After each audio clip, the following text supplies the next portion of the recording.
1945 оны 8 дугаар сарын 6. Хирошима.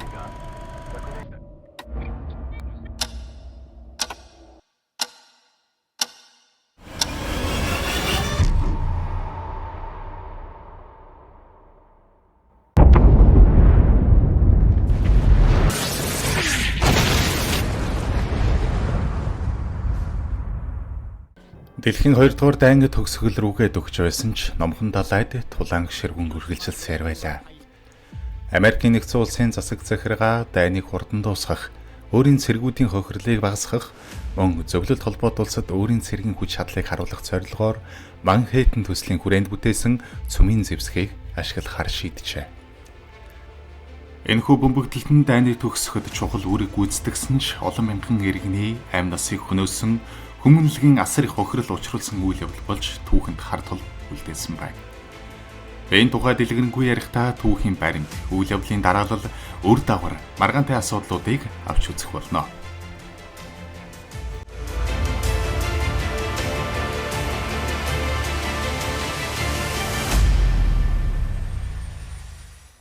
Хирошима хотын атомын бөмбөгдөлтөнд дэлхийн 2 дугаар дайны төгсгөлд тохиосон түүхэн үйл явдал бөгөөд 1945 оны 8 дугаар сарын 6-нд Америкийн нэгдсэн улсын армийн B-29 нисэх онгоцноос Little Boy хэмээх нэртэй ураны атомын бөмбөгийг Хирошима хотын дээр хайсан байдаг.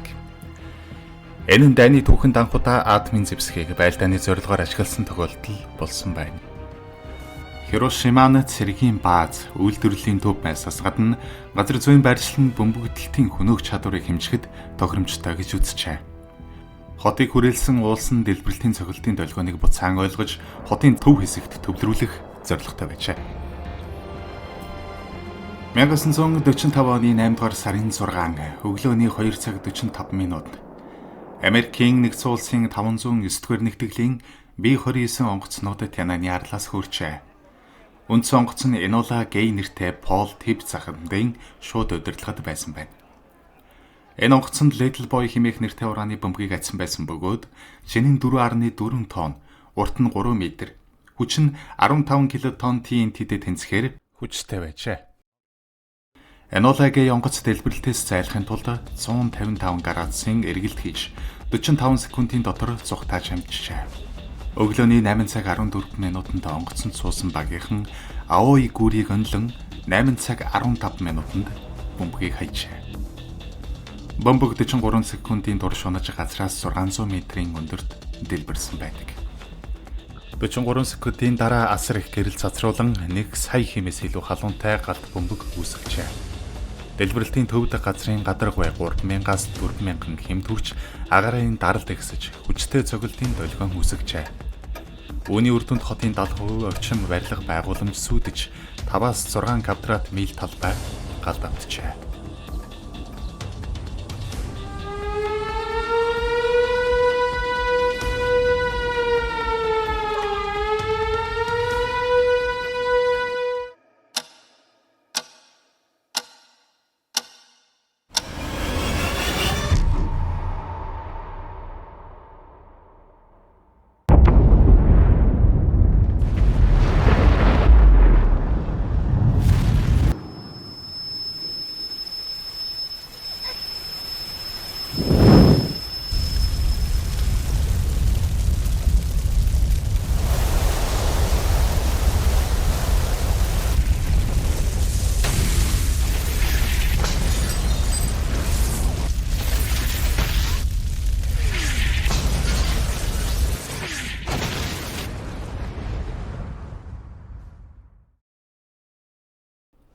(1945 оны 8 дугаар сарын 6-ны өглөө Хирошима хотод тунгалаг үйлгүй цаг агаартай байжээ. Энэ бөмбөгдүүлэлт хийхэд тохиромжтой байсан бөгөөд өөр боломжит бай болох Кокура хот үйлтэй байсан тул Хирошимаг сонгосон гэлцдэг. Өглөөний нарлаг тодорхой цаг агаар нь бөмбөгийг онилж хаяхад чухал үүрэг гүйцэтгсэн байна. Хэрв цаг агаар муу байсан бол тэд өөр өдрийг сонгох байжээ. Атомын бөмбөг агаар тасар их гамма туяа цацруулснаар тэнгэрт хөхөвтөр цагаан өнгөөр хэрэлдэв. Төв хэсэгт байсан бүх амьд биетүүд асар хүчтэй цацрах төртөн тэр даруйда амь өргөцсөн байна. өвдөлтийг мэдрэгч хугацаа тэдэнд байсангүй. Сумын хуваагдлын гинжин урвал явагдах үед аврах том галан бөмбөлөг үүсгэсэн бөгөөд түүний төвийн температур Цельсийн 6000 хэмд хүрчээ. Энэ нь нарны гадаргуугийн халуунтай адил бөгөөд асар хүчтэй дулааны долгион хотыг бүхэлдэн сөөрүүлж бүхнийг нүүрс болгон шатаасан байдаг.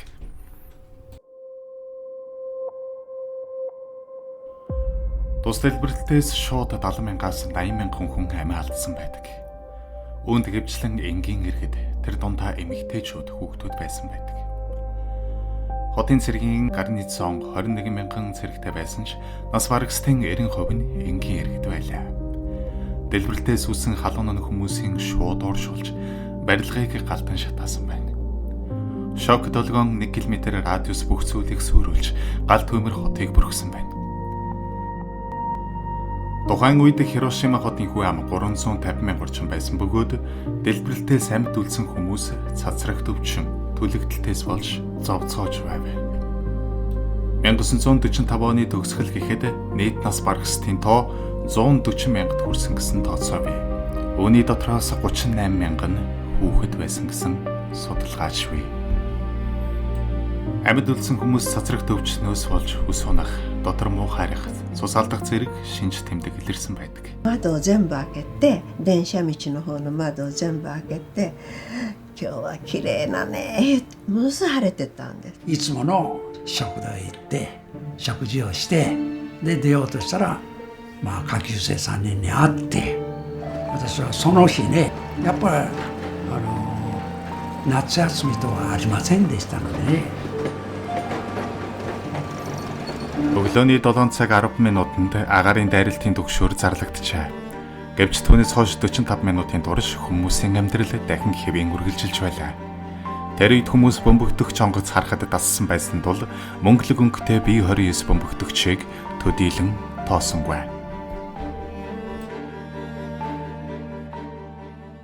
ものすごい晴れてたんです。そしたらね、綺麗な高いところ飛ぶんです、B29 が。しかも銀色でね。で歩いて千田町の方行こうとした時にバーンと来たわけですよ。シャーってなんか窓いっぱいの火の塊みたいなのが入ってきた。 Төлөгцсөн хүмүүсийн биеийн шингэн алдагдаж дотоод эрэхтэн шатаж байсан тул тэд галзуу юм шиг л ус хайцгааж байлаа. Мянган хүмүүс хотын дундуур урсдаг уутаа гал руу ус уухаар үсрэн орсон ч ихэнх нь гол дотор амьсгал хураасан байдаг.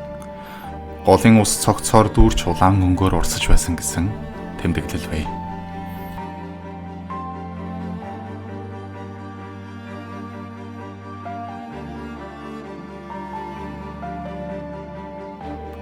Ус өгөөч гэсэн хүмүүсийн хашгиран Хирошимагийн дунд хамгийн их цуурайдсан үг болж байсан юм.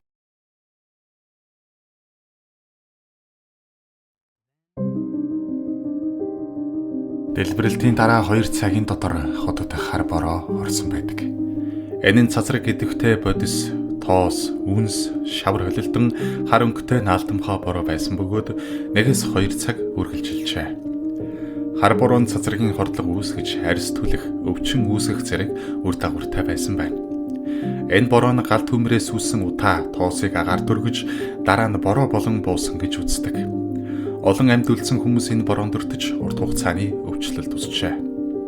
Энэ бороо нь маш өндөр том бүхий цацраг идэвхт бодисыг агуулж байсан бөгөөд дэлбэрэлтийн төв хэсгээс хол байсан шууд дэлбэрэлтэнд өртөөгүй хүмүүс ч энэ бороонд цохиулах эсвэл борооны усаар бохирдсон ус хоол хүнсийг хэрэглэснээр дотоод цацрагийн хордлогонд хорсон байдаг. Хар бороонд өртсөн хүмүүс бөөлж өгөх, суулгах, ус унах, буйлнаас цус гарах зэрэг цацрагт өвчний шимж тэмдэг илэрч хожим нь хорд хавдар, элэгний өвчлөл гэх зэрэгээр нас барцгаасан байдаг. Сумын бөмбөгийн дэлбэрэлтээс үүссэн асар их гэрэл, цацраг нь хүмүүс болон эд зүйлсийг шууд устгаж, тэдний сүдрийг хан, шат, гүүр зэрэг гадаргуу дээр шатааж үлдээжээ. Энэ нь сумын сүдэр гэж нэрлэгддэг бөгөөд хүний бие эсвэл эд зүйлсийг хааж ард талын гадаргууг цайруулж үлдээсэн байдаг. Жишээлбэл Хирошимагийн банкны шатан дээр хүний сүдэр үлдсэн нь алдартай. Энэ сүдэр нь дэлбэрэлтийн хүчийг харуулсан аимшигт нотлогоо болдог бөгөөд цөмийн зэвсэгт олон хүн шууд уршиж халаг болсон ч тэдний сүдэр л үлдсэн байдаг.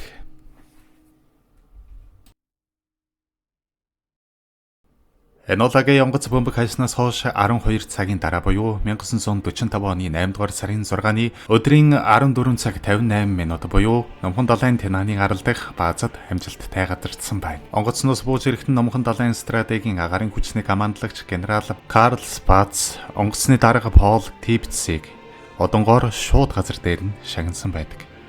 Энэ нь цэргийнхний хувьд даалгаврыг төгс гүйцэтгэсэн гэж үзсний илрэл байлаа.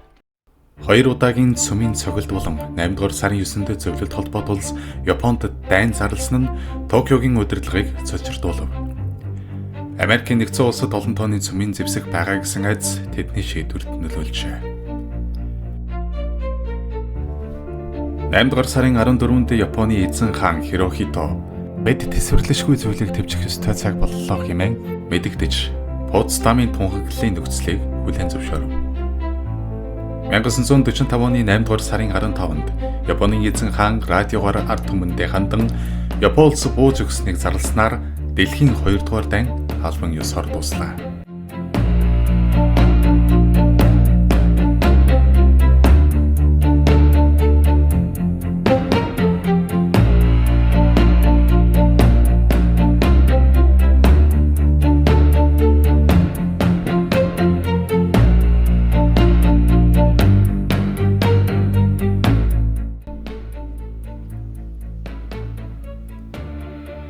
Цөмийн бөмбөгийн хор уршиг гэдэг нь зөвхөн ганц агшны дэлбэрэлт хот суурингийн нуранг биш байлаа.